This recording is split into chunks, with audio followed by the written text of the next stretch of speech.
Last time, students, we talked about motion in one dimension. That is, one of the dimension, either x or y or z, is changing with time. So today we are going to do circular motion, which is called motion in two dimension, right?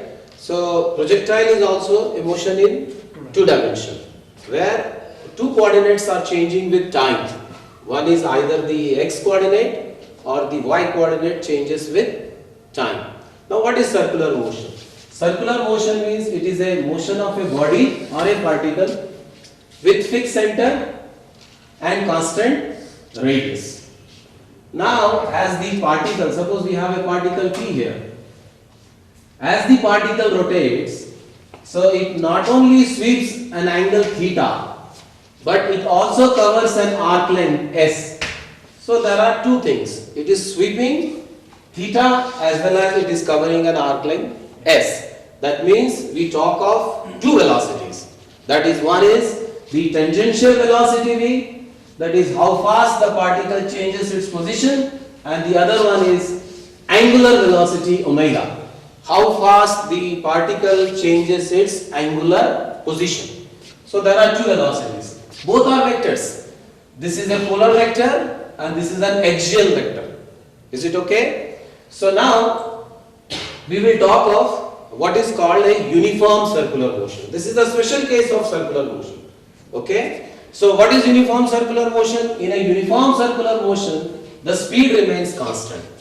So basically, students, first let us define what is a circular motion. It is a motion of a body or a particle with fixed center and constant radius. Okay? Examples. Let us say in the classroom, this is blades of the fan or the hands of a clock. These are all examples of circular motion. Okay? Now we require certain conditions. There has to be some condition for a circular motion. So there are two important conditions. First condition is the particle should have some initial velocity v. Okay? And to this particle a force must act orthogonal to it. Orthogonal means perpendicular. So if this condition is satisfied, then this particle will have a circular motion. So will you remember, students, what is the condition, main two condition? The particle must have some initial velocity and a force must act perpendicular to this velocity, so that what will be the function of this force? The force will only change the direction. It will only change the direction and not the magnitude. And such a force we call as centripetal force. Okay? So, now we talk of a special case of circular motion. Circular motion. One special case is we call it as UCM, uniform circular motion. So how far we differ? So in a uniform circular motion, the speed remains constant.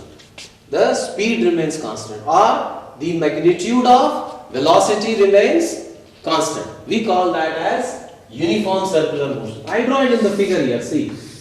Now it means the particle will travel equal distances AB, BC and CD and DA in equal interval of time. That means the speed will remain constant. Students, don't say it is the vector remains constant. This is wrong, because the direction is changing. So what you will say? The speed has to remain constant.